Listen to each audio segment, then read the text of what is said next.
सौतेली बहनें। रंगापुर नाम के गांव में शालिनी नाम की एक औरत रहा करती थी। उसे दो बेटियां थी। एक का नाम था शिवानी और दूसरी का सुहानी। शिवानी जब छोटी थी तब उसकी माँ गुजर गई थी, जिसके कारण उसके पिता रघु ने दूसरी शादी कर ली।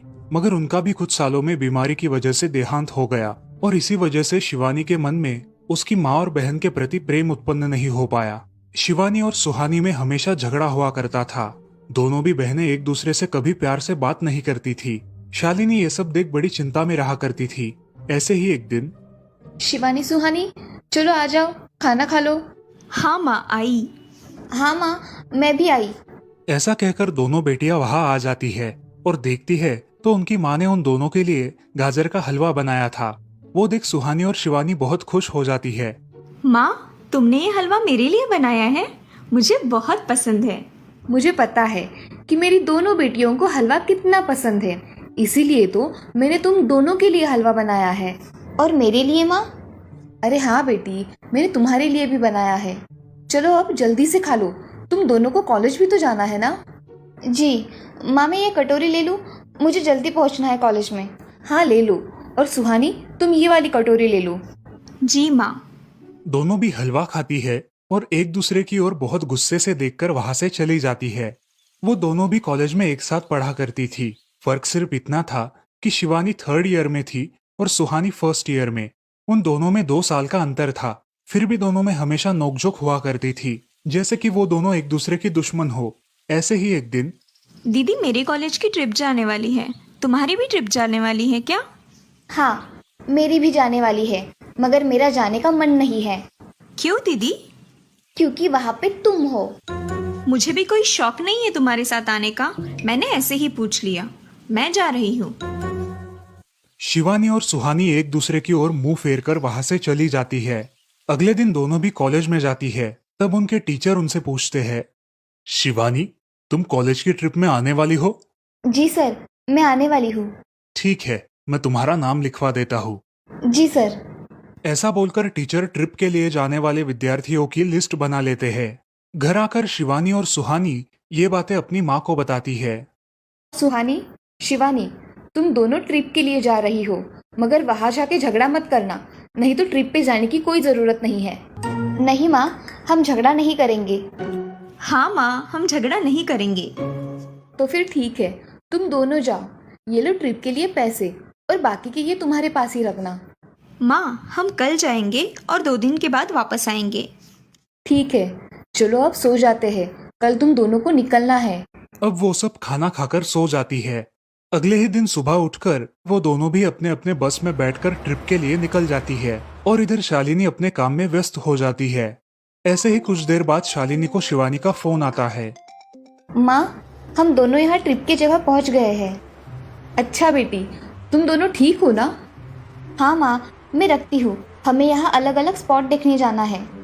ठीक है, और जब वक्त मिले तो फ़ोन कर देना। हाँ माँ, अपना और सुहानी का ख्याल रखना। हाँ माँ। फोन रखने के बाद शिवानी और उसके क्लास के सारे दोस्त वहाँ की एक जगह देखने जाते हैं। सुहानी भी उसके क्लास के साथ एक दूसरी जगह देखने निकल जाती है। सारे बच्चे एक साथ घूमकर वापस आते हैं। शिवानी सुहानी को ढूंढती है, मगर सुहानी उसे कहीं दिखाई नहीं देती। इसीलिए शिवानी को बड़ी चिंता होने लगती है। अरे, ये सुहानी कहाँ रह गई? इसका तो कुछ भी पता नहीं, कहाँ ढूंढूं इसे? तभी शिवानी को सुहानी दिखाई देती है और उसके जान में जान आ जाती है। सुहानी, कहाँ गई थी तुम? मुझे कितनी चिंता लग गई थी तुम्हारी। अरे, मैं यहाँ ही थी मेरी सहेलियों के साथ, मुझे कुछ नहीं हुआ। ऐसा बोलकर सुहानी वहाँ से चली जाती है। दूसरे दिन सब लड़के लड़कियाँ जल्दी उठकर अपनी तैयारी कर लेते हैं और पहाड़ पर जाने के लिए निकलते हैं।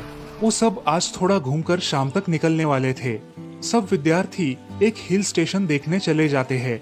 शाम होने तक उस पहाड़ी का मजा उठाते हैं, लेकिन सुहानी बिना किसी को बताए उस पहाड़ी के एक अनजान हिस्से में चली जाती है। वहाँ का मनमोहक दृश्य देखते देखते गलती से उसका पैर फिसल जाता है और वो वहाँ से नीचे गिर जाती है। शाम हो जाने के कारण सभी विद्यार्थी वहाँ से निकलने लगते हैं और यहाँ सुहानी एक पेड़ के सहारे उस पहाड़ी की चोटी पर लटकी रहती है। शिवानी सभी विद्यार्थियों में अपनी बहन को ढूंढती है, लेकिन वो उसे कहीं नहीं मिलती। सुहानी को ढूंढते ढूंढते शिवानी वापस उसी पहाड़ी के पास आती है और उसे आवाज लगाती है। सुहानी, सुहानी कहाँ हो तुम? दीदी मैं यहाँ हूँ, बचाओ मुझे, मैं यहाँ हूँ। सुहानी की आवाज की ओर जाते ही उसे पता चलता है कि सुहानी पहाड़ी पर लटकी है। ये सब देखकर शिवानी बहुत घबरा जाती है। शिवानी अपनी पूरी ताकत लगाकर उसे ऊपर खींच लेती है। तुम यहाँ क्यों आई थी? अगर तुम्हें कुछ हो जाता तो मैं क्या करती? माँ को क्या जवाब देती? दीदी मेरा पैर फिसल कर मैं वहाँ गिर गई। मैंने बहुत आवाज दी मगर मेरी आवाज किसी ने नहीं सुनी। तुम ढूंढती हुई आई और मुझे बचा लिया। तुम दुनिया की बेस्ट दीदी हो। हाँ सुहानी, चलो अब घर जाने के लिए देर हो जाएगी, बस निकल जाएगी। सुहानी को ऊपर खींचते वक्त शिवानी के हाथ पर बहुत सारे जख्म हो गए थे, इसीलिए सुहानी अपनी ओढ़नी फाड़कर उसके हाथ पे बांध देती है और अब वो दोनों बस के पास चले जाते हैं। क्या हुआ है शिवानी, हाथ से खून बह रहा है तुम्हारे? कुछ नहीं सर, मैं वहाँ पे गिर गई थी, अब मैं ठीक हूँ।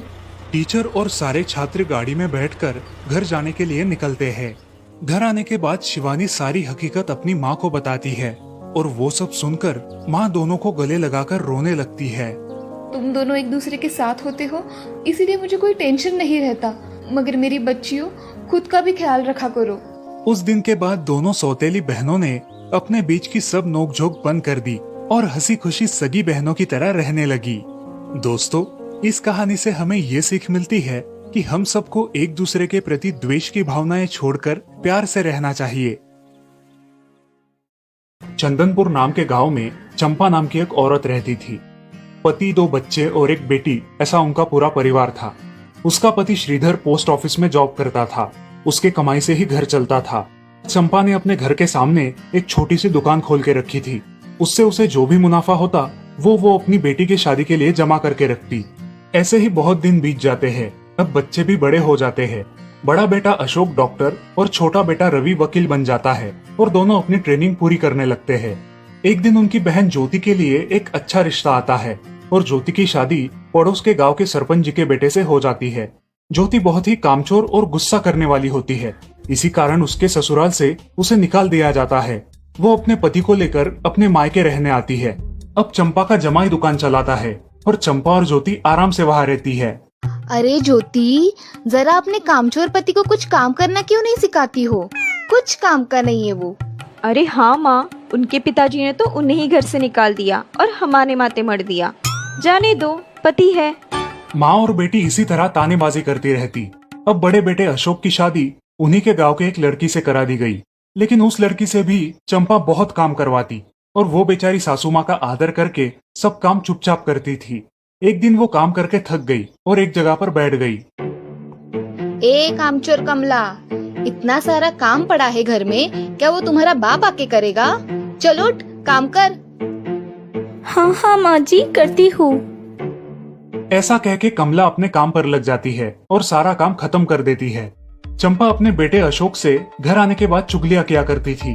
अशोक घर आकर कमला को बहुत भला बुरा कहता और कभी कभी तो उस पर हाथ भी उठाया करता था। ये सब रवि देखा करता था और रवि को बहुत बुरा लगता था।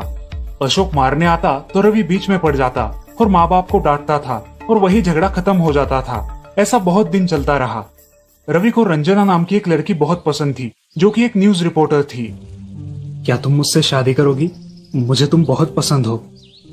हाँ, मगर रवि, तुम्हारे घर में तुम्हारी माँ का बर्ताव मुझे बिल्कुल पसंद नहीं है, इसीलिए पहले तुम इसका कोई हल निकालो। अरे रंजना, मैं हूँ ना तुम्हारे साथ, तुम्हें टेंशन की क्या बात है? मगर रवि, तुम भी अगर मुझे मारने पीटने लगे तो मैं तुम्हें कोर्ट में खींचूंगी। अरे हाँ बिल्कुल, वो तो तुम्हारा अधिकार है। अगले दिन रवि अपने घर में रंजना के बारे में बताता है। रवि की माँ चंपा उसे साफ मना कर देती है। रवि, तुम्हें कुछ समझ आता है या नहीं? अपनी बिरादरी की लड़की से शादी करो बेटा। इस घर में ये आखिरी शादी है और मेरे भी कुछ अरमान है बेटा। अजय, आप कुछ कहते क्यों नहीं? हाँ बेटा, तुम्हारी माँ सही कह रही है, तुम इसकी बात मान जाओ बेटा। नहीं पापा, मैं शादी करूंगा तो सिर्फ रंजना से, वरना मैं शादी नहीं करूंगा। सब चुप हो जाते हैं। अगले दिन रवि मंदिर से शादी करके घर आता है। सब अचरज से रवि की ओर देखते हैं और चुपचाप अपने कमरे में चले जाते हैं। कमला उन दोनों का स्वागत करती है और वो दोनों अपने कमरे में जाते हैं। कैसे लगा मेरा घर?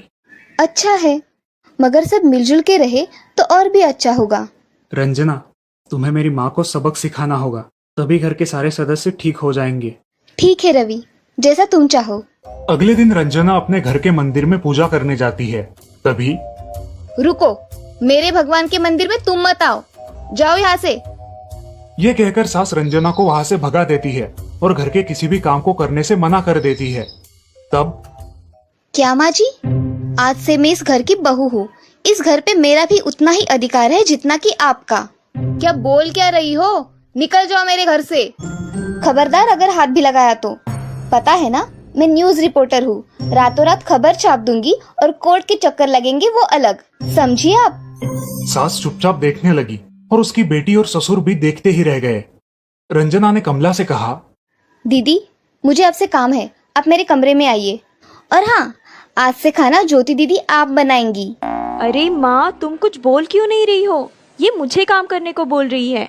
अजी सुनते हो, चलो मेरी मदद करो। हाँ आता हूँ।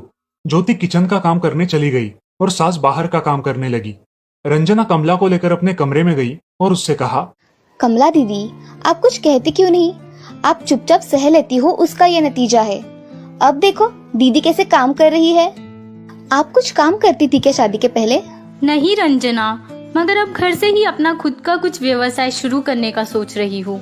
बहुत अच्छे दीदी, अब आप किसी से मत डरिए, हम हैं आपके साथ। सच में किसी के साथ होने का कितना महत्व होता है।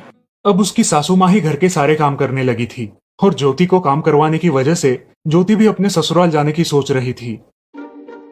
अजी, यहाँ तो काम वाली से भी ज्यादा बुरी हालत हमारी हो गई है। चलो हम हमारे घर चलते हैं, सब है हमारे यहाँ। अरे रे, आप कहाँ चली? अभी भी काम बाकी है। ज्योति का पति रंजना से धन्यवाद कहता है और ज्योति को लेकर अपने घर चला जाता है। अब सासू माँ एक दिन पूरा काम करके इतना थक जाती है कि उसके बदन में बहुत दर्द होने लगता है। तब दोनों बहू सास के पास चली आती है और एक बहू सास के पैर दबाती है तो दूसरी बहू सर दबाती है। सासू माँ उठकर रोने लगती है। मुझे माफ कर दो मेरी बेटियों, अब से कभी ये गलती नहीं होगी। सास को उसके किए पर पछतावा होता है और ये देखकर घर के सभी सदस्य बहुत खुश हो जाते हैं। रवि और रंजना भी बहुत खुश होते हैं। वाह बहू, जो आज तक नहीं हुआ वो तुमने करके दिखाया। बहू हो तो ऐसी। रंजना अपने बर्ताव के बदले माफी मांगती है और अब सब लोग खुशी खुशी रहने लगते हैं। तो दोस्तों, इस कहानी से हमें ये सीख मिलती है कि हम सब मिलके परिवार बनता है और हम सब परिवार का महत्वपूर्ण अंग होते हैं। परिवार के काम मिल बांट कर करना ये हमारी वैयक्तिक जिम्मेदारी है।